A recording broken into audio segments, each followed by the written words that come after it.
Hello guys, welcome to back my channel. आज मैले चाहिँ लाइन जाँदाखेरिको लागि एउटा इलेक्ट्रिक बल्ब लिएर आएको छु। तपाईँहरूलाई देखाउन चाहन्छु। यहाँ चाहिँ दुईवटा छ, हेर्नु होला। अनबक्सिङ गरेर देखाउँछु। यो बल्ब चाहिँ यस्तो छ। यहाँनिर छुँदाखेरि बल्ब चाहिँ लाइक दिस, हेर्नु होला। यसरी यहाँनिर अम्लाले छुँदा बल्छ। हेर्नु, यो चाहिँ लाइन जाँदाखेरिको लागि पनि हुन्छ है।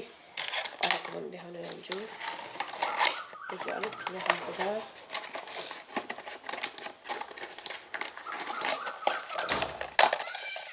यो चाहिँ त्यस्तै खालको हो। एउटा स्विच हुन्छ। यो चाहिँ अलिक ठुलो खालको छ।